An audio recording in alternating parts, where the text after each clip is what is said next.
Welcome back to Roadies Roam the World, and thanks for joining us during our week-long adventure in Colorado.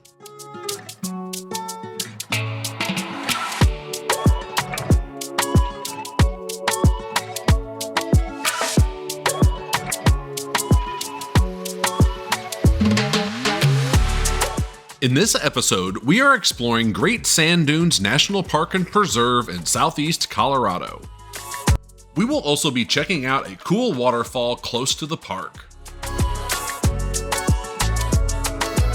Our Airbnb was an adobe dome just outside of Crestone, Colorado, and got a bird's eye view of the nearby mountains, including a 14er. Remember to like and subscribe to get notified about our latest content.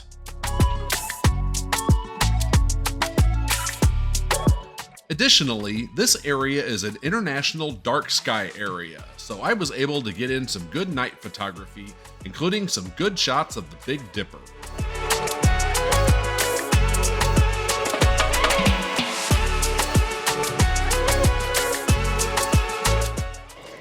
Hi and good morning. We are heading to the Great Sand Dunes National Park and just kind of wanted to stop to take a picture of the mountains. So I had a little bit of time to get on here and talk to you about what our plans are for the day.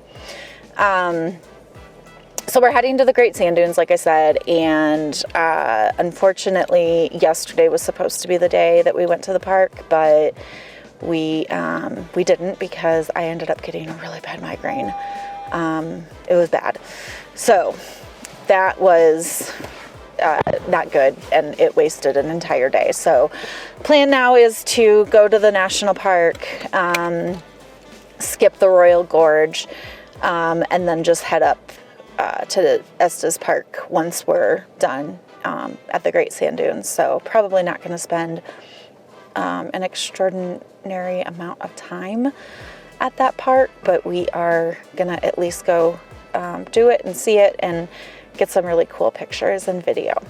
All right, we'll see you at the park.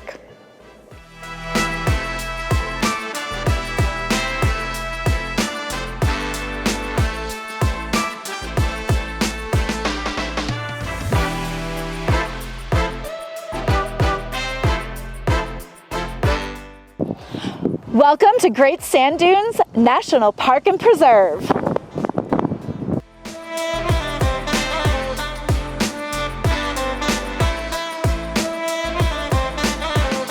As we arrive, we get the opportunity to get our passport stamped before we start exploring the sand dunes.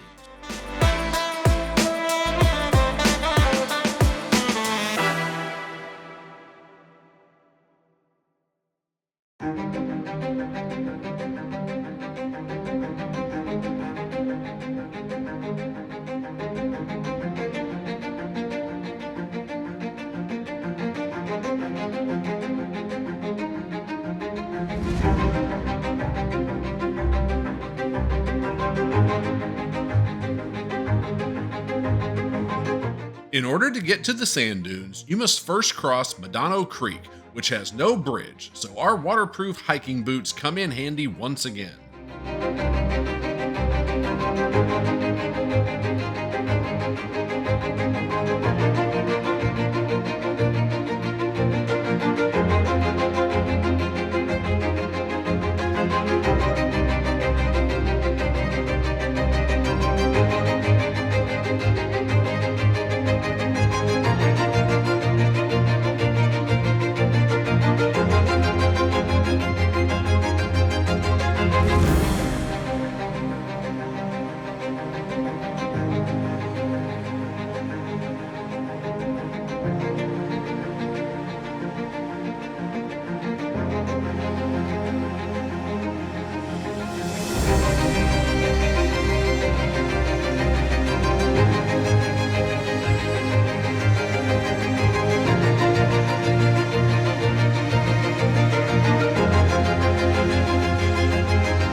the Great Sand Dunes National Park and Preserve, I wanted to give you a little bit of a history on, like, why are these sand dunes even here? It's the middle of North America. We are not in the Sahara Desert, right? So really, about 40,000 years ago, Anamosa Lake, I believe, sat in this valley, the San Juan Valley, and it dried up. And when it dried up, it left all this sand. And from the wind and the weather conditions here, it created all of these wonderful sand dunes. So that is what we're here to see today. We're going to explore the sand dunes, do a little bit of hiking, see if we can't lose our breath on the way up these dunes, and give you a little bit of, just a little bit of what this park is like.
All right, so one of the more popular activities here at the Sand Dunes National Park is sandboarding and sand sledding. And so you cannot rent the equipment to do that here at the park, but there are some towns surrounding the park where you can rent that equipment. It's not just a regular sled or sand or snowboard, I should say. There is a special surface on the bottom that helps it move through the sand, and so that is what these folks are doing. They are sandboarding and sand sledding.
A really really cool phenomena here at the Great Sand Dunes National Park is the sand actually sings. And yes, that's right, it sings. So there are sand avalanches, and when there is an avalanche, the sand will hum. It will make a humming noise. And it's kind of similar to when air goes through our vocal cords. It makes a vibration and a noise. And so there are times where you can actually hear the sand singing. Something else is that the highest sand dune in North America is located at this park. Surprise, surprise. It is 750 feet high. It is the star sand dune. We're not going to see that today, folks, but it is, it's a star sand dune, and there are different types of sand dunes. There's transverse, there is star, there is reverse sand dunes, and there's one other one that's like they're the little ones that are kind of around the foot, and I can't start with a B, I can't remember what the name is, but anyway, those are kind of some of the different types of sand dunes that you'll find here at the Great Sand Dunes National Park and Preserve. And like I said, there is one that's called High Dune. You would think that that would be the highest, but it is not. It is Star Dune, and again, it is 750 feet.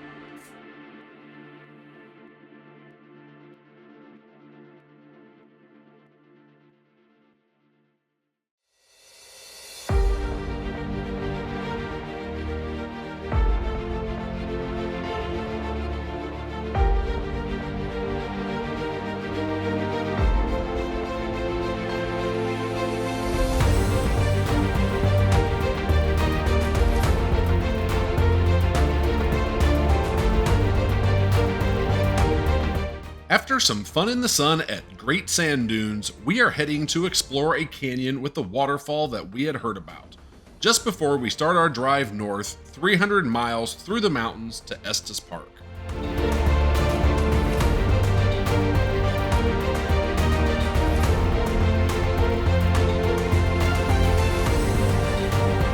Here we hit the trailhead to head up to Zapata Falls.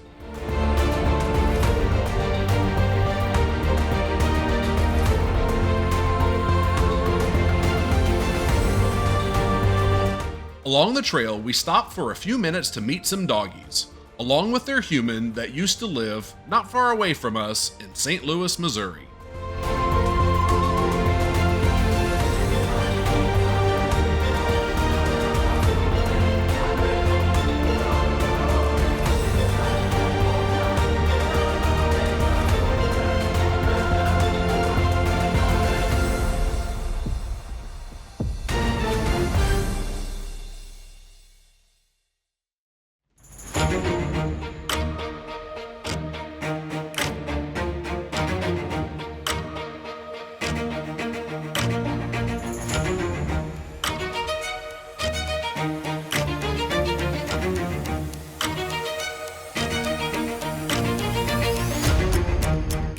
The Zapata Falls Trail is a moderate out and back 0.9 mile trail with 215 feet of elevation gain.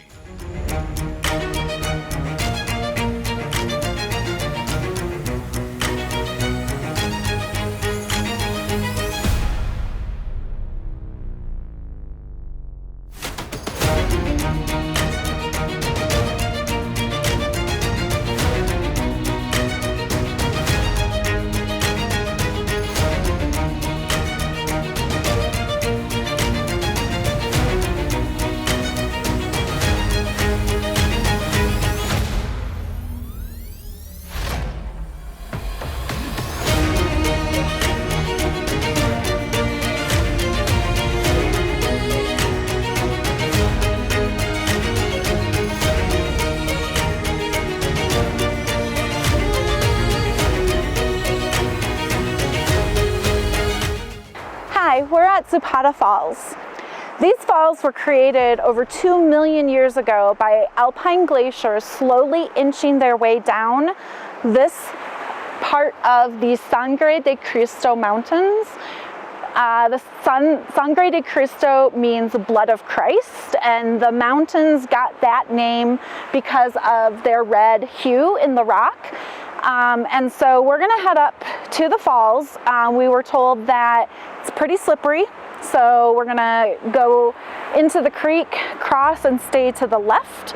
And then just a few feet up, we should be able to view these incredible falls.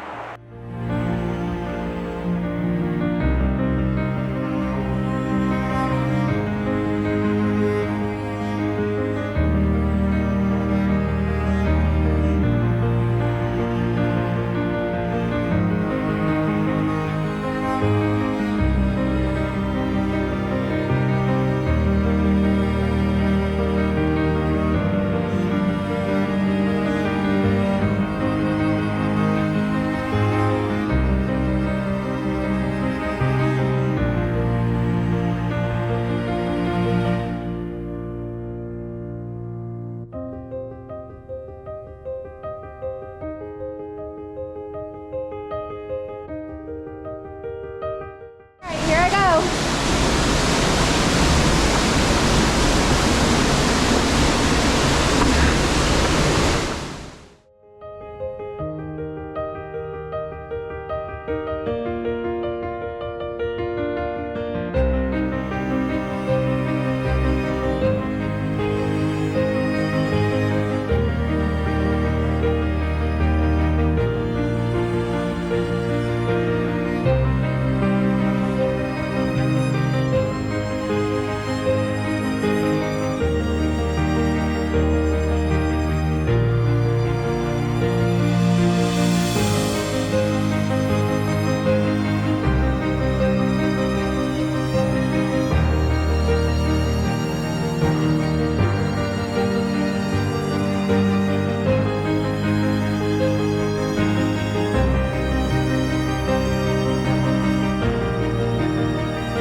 The sand dunes were magnificent and the icy falls were spectacular.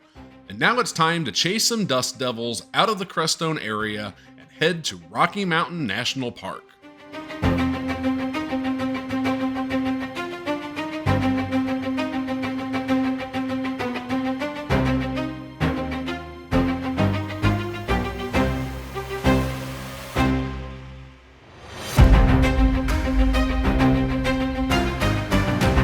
See you next time on Roadies Roam the World.